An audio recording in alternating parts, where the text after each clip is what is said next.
सुषमा अपनी बड़ी बहू लीला और छोटे बेटे प्रेम के साथ रहती थी। उसका बड़ा बेटा राज बाहर देश में जॉब कर रहा था। लीला की हर समय फोन पर बात करते रहने की आदत से सुषमा बहुत परेशान रहा करती थी। लीला, अरे ओ लीला, अरे ये बहू कहाँ चली गई, सुन क्यों नहीं रही है? लीला, लीला, हो ना हो फिर ये फोन पर ही लगी हुई होगी। हे भगवान, कुछ करो मेरी बहू का।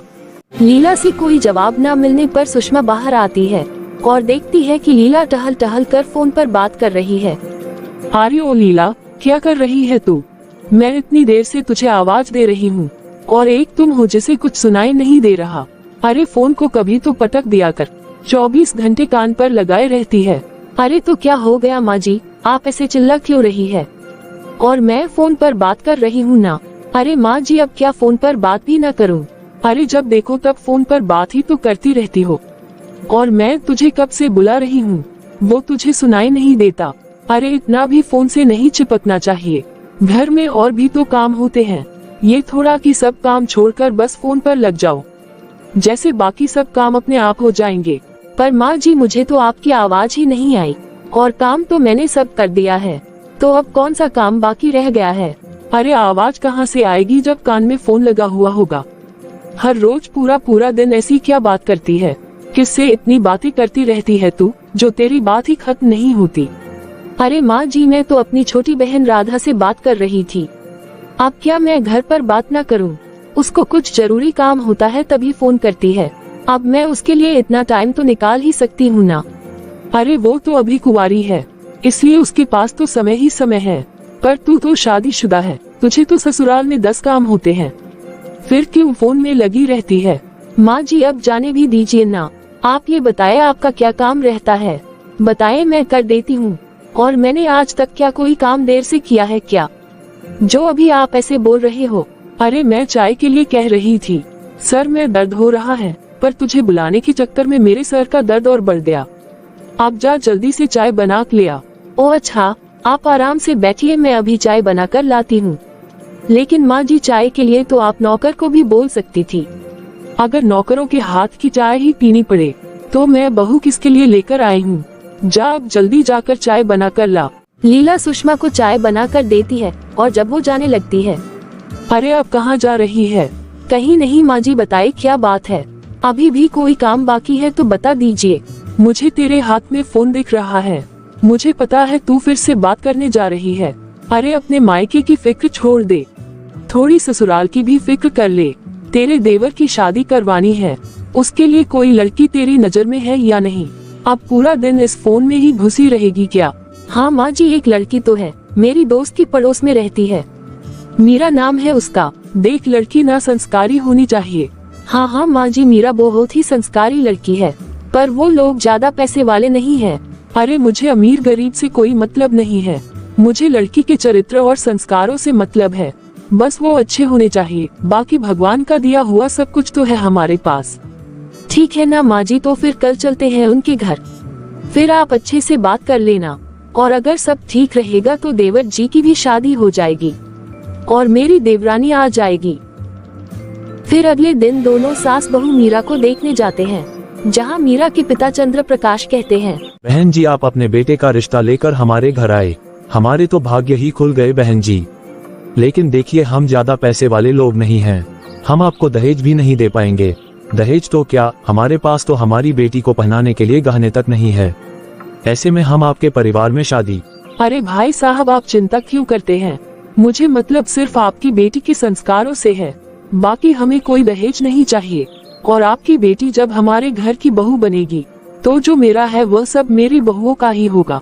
अरे नहीं नहीं बहन जी, समाज क्या कहेगा कि लड़की के बाप ने बेटी को शादी में कुछ भी नहीं दिया, अपनी बेटी को खाली हाथ भेज दिया। आपकी ये बात तो बिल्कुल सही है, तो ऐसा करते हैं कि मैं कुछ गहने आपको दे दूंगी, वो आप शादी में अपनी बेटी को पहना देना। आपको कुछ खर्चा नहीं करना पड़ेगा और समाज में हम दोनों की नाक भी बच जाएगी। देखिए, अब ये सही है, इसलिए आपको कोई इनकार नहीं करना है। मुझे तो विश्वास नहीं हो रहा कि मेरी बेटी को इतना अच्छा रिश्ता मिल गया है। आप लोग पैसे के साथ साथ दिल से भी बहुत अमीर है, मेरी बेटी के तो भाग्य ही खुल गए। अरे भाई साहब, आप कैसी बात कर रहे हैं? अमीर गरीब तो इस समाज ने बनाया है, हम सब तो इंसान हैं। और हमें इंसानियत के नाते ही एक दूसरे की मदद करनी चाहिए। अंकल जी आप बिल्कुल निश्चिंत रहिएगा, आपकी बेटी हमारे घर में बहुत खुश रहेगी। मैं अपनी देवरानी का अच्छे से ध्यान रखूंगी। अब आपकी बेटी हमारे परिवार का हिस्सा है। थोड़ा समय गुजरता है और फिर मीरा की शादी सुषमा के बेटे प्रेम से हो जाती है और मीरा बहू बनकर प्रेम के घर आ जाती है, जहां प्रेम मीरा से कहता है, मीरा तुम खुश तो हो ना, तुम्हें कोई परेशानी तो नहीं है ना? खुश? मुझे तो विश्वास ही नहीं हो रहा कि मुझे इतना अच्छा ससुराल मिल गया है। ये भी कोई मेरे पिछले जन्म के कर्म है, जो मुझे आपके जैसा पति और माँ जैसी सास मिली है। हाँ ये तो है, मेरा परिवार तो है ही सबसे अच्छा। फिर कुछ दिन गुजरते हैं कि एक दिन लीला की बहन राधा उनके घर में रुकने आती है। आओ आओ राधा बैठो, और घर में सब कैसे हैं? अच्छा बताओ तुम आज क्या खाओगी? आज मैं वही बना देती हूँ। कौन आया है बहू जिसकी इतनी खातिरदारी हो रही है? राधा आई है माँ जी। हे भगवान तेरा धन्यवाद, आज तूने मेरी सुन ली, मैं तो धन्य हो गई। अरे आंटी जी आप मेरे आने से इतना खुश क्यों हैं? जो भगवान को धन्यवाद दे रही हैं। अरे बेटा मैं तुम्हारे आने से खुश इसलिए हूँ क्योंकि अब कम से कम तुम्हारी ये बहन 24 घंटे तुमसे फोन पर बात तो नहीं करेगी। अब इस फोन का गला तो नहीं दबा रहेगा ना पूरा दिन। कम से कम अब तो इस घर में कुछ काम टाइम पर होगा। क्या आंटी जी आप भी ना बड़ी मजाकिया हो? देखा बहन सास हो तो ऐसी हो। अरे ऐसा नहीं है माँ जी, राधा से ना सही, पर मैं अपनी मम्मी से तो फोन पर बात करूँगी ना। सभी की आवाज सुनकर मीरा भी अपने कमरे से बाहर आ जाती है। कौन आया है माँ जी? अरे तुम्हारी जेठानी की बहन आई है, आओ मैं तुम्हें भी मिलवा दूं। हाय मैं राधा हूँ, तुम्हारी जेठानी की बहन। हेलो राधा जी, मैं मीरा। हाँ मैं आपको जानती हूँ, मैं तो आपकी शादी में भी आई थी। फिर उसी दिन शाम में जब वो सब बैठकर बातें कर रही थी तो राधा कहती है, मैं सोच रही हूँ एक सोने की चेन ले लूं। मेरा गला ना बहुत खाली खाली सा लगता है। अरे तुझे क्या जरूरत है सोने की चेन की? जरूरत क्या है, औरतें तो सोना ही पहनती है, शौक होता है। क्या दीदी आप भी ना? मुझे तो वैसे भी सोना पहनने का बहुत शौक है। मेरा बस चले ना तो हर दिन कुछ ना कुछ सोने का खरीदती रहूं। अरे तू अभी कुंवारी है, औरत नहीं है, तो तू क्या करेगी इतने सोने के गहनों का? कुछ अच्छे काम में लगा ले पैसे। अरे दीदी भला ये क्या लॉजिक हुआ? क्या दीदी आप भी कुछ भी बोल रही है? अरे दीदी सही कह रही है, अगर आपको सोने की चेन लेने का मन है ना तो आप चांदी की चेन ले लीजिए। वो सस्ती भी पड़ेगी और चोरी होने का डर भी नहीं रहेगा। सस्ती पड़ेगी। मीरा दीदी आप भी लीला दीदी का साथ देने के लिए कुछ भी बोल रही हो। भला मुझे सस्ती महंगी से क्या लेना देना, मेरा बस जो लेने का मान है तो बस लेना है। राधा जी मैं दीदी का साथ देने के लिए नहीं कह रही, वो जो कह रही है वो ठीक लगा इसलिए कह रही हूँ। अच्छा मैं समझ गई, आपने तो अपने घर में चांदी की चेन ही पहनी होगी, क्योंकि आप लोग तो काफी गरीब हो ना, और हो सकता है कि आपने चांदी की भी ना पहनी हो। मैं समझ सकती हूँ आप ऐसे क्यों बोल रही हो। अरे राधा क्या बोल रही है तू? कुछ तो सोच समझ कर बोला कर। अरे मीरा क्या कहना चाहती है ये समझ। क्यों मैंने कुछ गलत बोल दिया क्या? अब आप ही बताएं मीरा दीदी आप कौन सी चेन पहनती थी शादी से पहले? बताएं ना जरा। कोई भी नहीं, मुझे लगा ही था, तभी तो आप कह रही थी कि चांदी की चेन ले लो, क्योंकि आपके लिए तो वो भी बहुत महंगी होगी ना, तो सोने की तो बात बहुत दूर की है। मैं आप लोगों के लिए चाय बना कर लाती हूँ। राधा की बातें मीरा को तीर की तरह चुभ रही थी, इसलिए वो बहाने से उठकर वहाँ से चली जाती है। तब लीला राधा से कहती है, ये क्या बदतमीजी थी राधा, तुम्हें उससे ऐसे नहीं बोलना चाहिए था। तुमसे किसने कह दिया कि उसने पहले कभी चेन पहनी है या नहीं पहनी? और अगर नहीं भी पहनी तो ऐसे नीचा दिखाने की क्या जरूरत थी? उनके परिवार के हालात ठीक नहीं है और तूने उसको ये सब बोल दिया। अरे दीदी आप क्यों उनकी साइड ले रही हो? अब आप जेठानी हो तो जेठानी बनकर रहो ना, थोड़ी मजे लो अपनी देवरानी के। बताओ भला शादीशुदा आप हो और ये सब मुझे आपको बताना पड़ रहा है। क्यों दीदी इतनी छोटी सी बात आपको समझ में नहीं आती क्या? अरे राधा ये सही नहीं है, किसी की मजबूरी का मजाक उड़ाना अच्छा नहीं है, और आज के बाद कुछ भी ऐसा वैसा बोलने की हिम्मत मत करना जो उसको बुरा लगे। लीला ने राधा को समझा तो दिया था, पर वो भला कहाँ सुनने वाली थी। फिर एक दिन, अरे बहू आज ना मैंने डोनट्स मंगवाए हैं, आओ सब लोग खा लो, हमारे शहर की सबसे अच्छी बेकरी से आए हैं। बहुत नाम है इस बेकरी का, चलो आ जाओ सब जल्दी से। अरे वाह क्या बात है माँ जी, डोनट्स, ओ माय फेवरेट। क्या हुआ मीरा दीदी, आपको डोनट्स पसंद नहीं आए? अरे खाकर देखो, ये सच में बहुत स्वादिष्ट है। अरे नहीं नहीं, ऐसी बात नहीं है, वो तो मैं समझ गई, आपने आज तक डोनट्स खाए नहीं होंगे।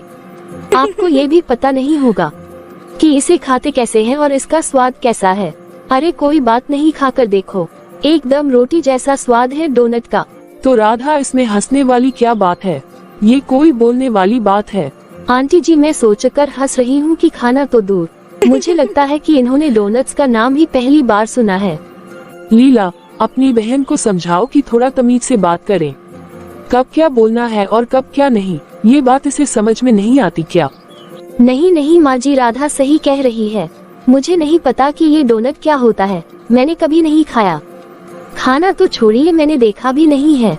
लेकिन फिर भी राधा, तुम बहुत ज्यादा बोलने लगी हो, चुप रहा करो थोड़ा। मीरा को राधा की यह सब बातें अजीब लगती थी, लेकिन वो कुछ नहीं कह पाती थी। एक दिन जब मीरा के मायके से उसकी मौसी आती है।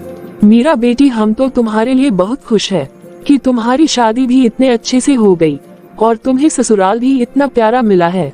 हमें तो यकीन नहीं होता कि भाई साहब ने तुम्हारे लिए इतने अच्छे गहने बनाकर रखे थे, वरना सोने के भाव तो अब आसमान छू रहे हैं। अच्छा हुआ कि भाई साहब ने तुम्हारी शादी के लिए पहले से ही तैयारी थी और इतने गहने बनवा कर रखे थे, और इसीलिए तो ये शादी इतनी आराम से हो गई। जी मौसी जी, ठीक कह रही है आप। ओहो, आप लोग ना बड़ी गलतफहमी में जी रहे हो। क्या मतलब बेटा, क्या कहना चाहती हो, ठीक से बताओ। मतलब बताऊंगी ना तो कलेश हो जाएगा, रहने दो, वैसे भी मुझे चुप रहने को कहा गया है। आप कहना क्या चाह रही है राधा जी, साफ साफ बताओ। ऐसे बातों को आप गोल गोल ना घुमाओ, जो कहना है सीधे से कह दो। यही कि मैं जानती हूँ कि वो गहने आपके पापा ने नहीं दिए थे। वो गहने कहाँ से आए थे मुझे तो मालूम है। अच्छा, तो किसने दिए थे भला इतने सारे गहने, वो भी सोने के किसने दिए? मौसी जी, इनको ना मजाक करने की आदत है, मजाक कर रही है ना आप भी राधा जी। मीरा का दिल जोरों से धक धक कर रहा था, उसे समझ में नहीं आ रहा था कि राधा को ये बात कैसे पता चली। वो गेस्ट के जाने के बाद राधा से कहती है, राधा जी, आपको ये बात कैसे पता चली कि वो गहने मेरे पापा ने नहीं बनवाए थे? आपको किसी ने बताया है क्या? पता है बस, मुझे तो ये भी पता है कि वो गहने आपकी सासू माँ ने बनवाए हैं। इस घर की हर बात का पता होता है मुझे। किसने बताया आपको? आप पहले वो बताए मुझे। जिसने किया उसने बताया, और कौन बताएगा? वरना मुझे तुम्हारे घर की बात भला कैसे पता हो सकती है? मतलब आप किसके बारे में कह रही है? दिमाग लगाओ, इतनी तो समझदार हो ना, और अगर नहीं समझ पा रही हो तो बात को भूल जाओ। मीरा को ये जानकर यकीन नहीं होता कि उसकी सास यह बातें किसी को कैसे बता सकती है। उन्होंने तो अपनी इज्जत बचाने के लिए ये काम किया था, तो वो भला क्यों बताएगी किसी को? जी, वो गहनों वाली बात राधा को पता चल गई और वो कह रही थी कि माँ जी ने उसे बताया है। माँ जी ने ऐसा क्यों किया होगा? अगर दूसरे को बताना ही था तो गहने दिए ही क्यों थे? पता नहीं मम्मी ने ऐसा क्यों किया। खैर, अब अगर कर दिया है तो जाने दो, कोई बात मत करना, वरना कलेश हो जाएगा। अब जो हो गया उसे भूल जाओ। फिर कुछ दिन तक सब ठीक चलता है। फिर एक दिन राधा कहती है, मीरा दीदी, आपका भाई कभी क्यों नहीं आता? मैं इतने दिनों से यहाँ हूँ, लेकिन आपकी मायके से कोई भी नहीं आया आज तक। क्या उनको आपकी चिंता नहीं है? वो थोड़ा बीमार है ना, इसलिए नहीं आ पाता। थोड़ा बीमार है या दिमाग खराब है उसका, इसलिए नहीं आता। बस राधा, बस अब बहुत हो गया। जो मन में आता है बोलती चली जाती हो। ये तुम्हें किसने बताया? क्या ये भी माँ जी ने कहा है तुमसे? अरे क्या हो गया, मैंने क्या कर दिया? माँ जी, आपने समाज में अपनी और मेरे पापा की नाक बचाने के लिए आपने हमारी मदद करी थी, पर राधा को बताकर आपने ये सब किए कराया पर पानी फेर दिया।